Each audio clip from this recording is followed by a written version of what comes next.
ओम श्री सांब सदाशिवाय नमः। ओम श्री गणेशाय नमः। श्री शिव महापुराण प्रथम खंड प्रथमा विद्येश्वर संहिता अथ प्रथमोध्याय। प्रयाग में सूत जी से मुनियों का शीघ्र पाप नाश करने वाले साधन के विषय में प्रश्न।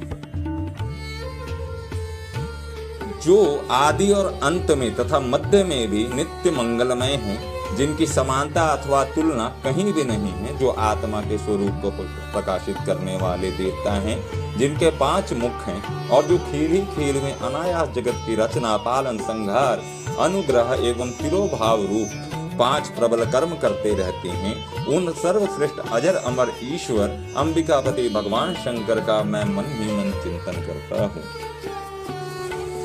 व्यास जी बोले, जो धर्म का महान क्षेत्र है, जहाँ गंगा यमुना का संगम हुआ है, जो ब्रह्मलोक का मार्ग है, उस परम पुण्यमय प्रयाग में सत्यव्रत में तत्पर रहने वाले महातेजस्वी महाभाग महात्मा मुनियों ने एक विशाल ज्ञान यज्ञ का आयोजन किया। उस ज्ञान यज्ञ का समाचार सुनकर पौराणिक शिरोमणि व्यास शिष्य महामुनि सूत जी वहां मुनियों का दर्शन करने के लिए आए। सूत जी को आते देखकर वे सब मुनि उस समय हर्ष से खिल उठे और अत्यंत प्रसन्न चित्त से उन्होंने उनका विधिवत स्वागत सत्कार किया। तत्पश्चात उन प्रसन्न महात्माओं ने उनकी विधिवत स्तुति करके विनय पूर्वक हाथ जोड़कर उनसे इस प्रकार कहा, हे सर्वज्ञ विद्वान रोमहर्षण जी, आपका भाग्य बड़ा भारी है। इसी से आपने व्यास जी से यथार्थ रूप में संपूर्ण पुराण विद्या प्राप्त की है, इसलिए आप आश्चर्य स्वरूप कथाओं के भंडार हैं। ठीक उसी तरह जैसे रत्नाकर समुद्र बड़े बड़े सारभूत रत्नों का आगार है, तीनों लोकों में भूत, वर्तमान और भविष्य की जो बात है तथा अन्य भी जो कोई वस्तु है वह आपसे अज्ञात नहीं है। आप हमारे सौभाग्य से इस यज्ञ का दर्शन करने के लिए यहाँ आ गए हैं और इसी व्याज से हमारा कुछ कल्याण करने वाले हैं, क्योंकि आपका आगमन निरर्थक नहीं हो सकता। हमने पहले भी आपसे शुभाशुभ तत्व का पूरा वर्णन सुना है, किंतु उससे तृप्ति नहीं होती। हमें उसे सुनने की बार बार इच्छा होती है। उत्तम बुद्धि वाले ये सूत जी, इस समय हमें एक ही बात सुननी है। यदि आपका अनुग्रह हो तो गोपनीय होने पर भी आप उस विषय का वर्णन करें। घोर कलयुग आने पर मनुष्य पुण्य कर्म से दूर रहेंगे, दुराचार में फंस जाएंगे, सबके सब सत्य भाषण से विमुख हो जाएंगे, दूसरों की निंदा में तत्पर होंगे, पराये धन को हड़प लेने की इच्छा करेंगे, उनका मन पराई स्त्रियों में आसक्त होगा तथा वे दूसरे प्राणियों की हिंसा किया करेंगे। वे अपने शरीर को ही आत्मा समझेंगे।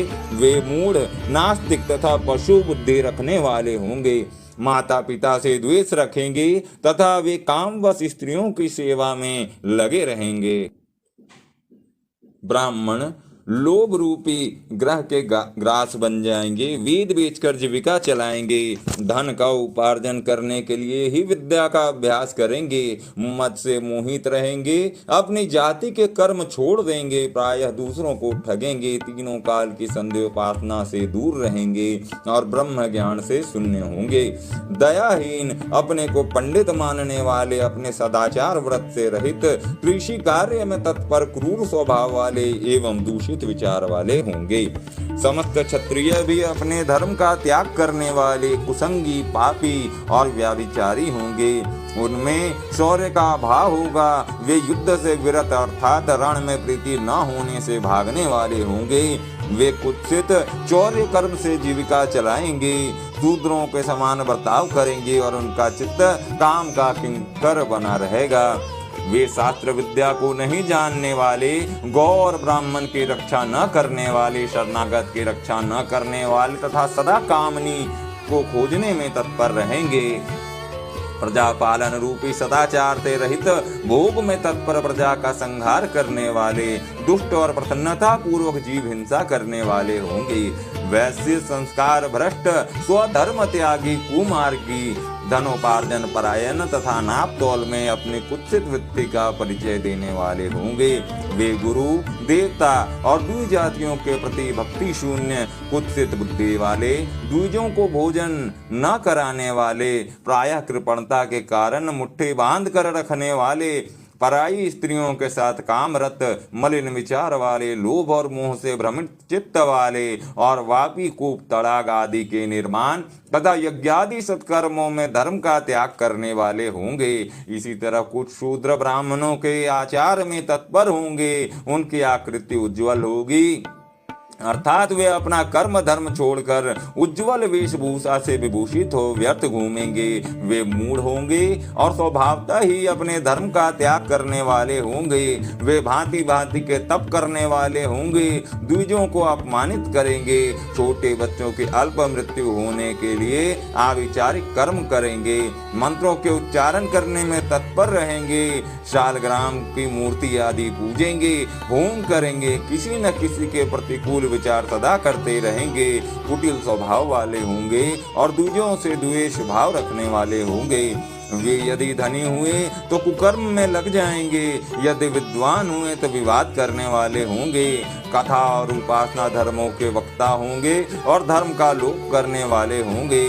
वे सुंदर राजाओं के समान वेशभूषा धारण करने वाले, दंभी, दानमानी, अतिशय अभिमानी, विप्र आदि को अपना सेवक मानकर अपने को स्वामी मानने वाले होंगे। वे अपने धर्म से शून्य, मूढ़, वर्ण संकर, क्रूर बुद्धि वाले, महाअभिमानी और सदा चारों वर्णों के धर्म का लोप करने वाले होंगे। वे अपने को श्रेष्ठ कुल वाला मानकर चारों वर्णों से विपरीत व्यवहार करने वाले, सभी वर्णों को भ्रष्ट करने वाले, मूढ़ और अनुचित रूप से सत्कर्म करने में तत्पर होंगे। कलयुग की स्त्रियां प्रायः सदाचार से भ्रष्ट होंगी, पति का अपमान करने वाली होंगी, सास ससुर से द्रोह करेंगी, किसी से भय नहीं मानेंगी और मलिन भोजन करेंगी। वे कुत्सित हाव भाव में तत्पर होंगी, उनका शील स्वभाव बहुत बुरा होगा। वे काम विह्वल, परपति से रति करने वाली और अपने पति की सेवा से सदा विमुख रहेंगी। संतानें माता पिता के प्रति श्रद्धा रहित, दुष्ट स्वभाव वाली, असत विद्या पढ़ने वाली और सदा रोगग्रस्त शरीर वाली होगी।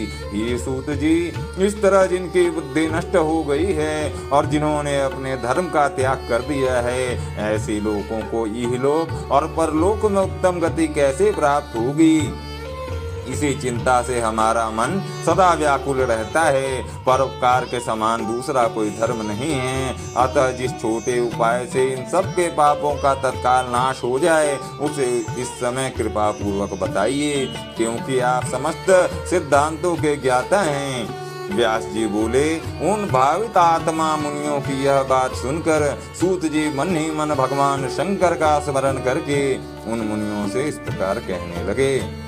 श्री शिव महापुराण के अंतर्गत प्रथम विद्येश्वर संहिता में मुनियों के प्रश्न का वर्णन नामक पहला अध्याय।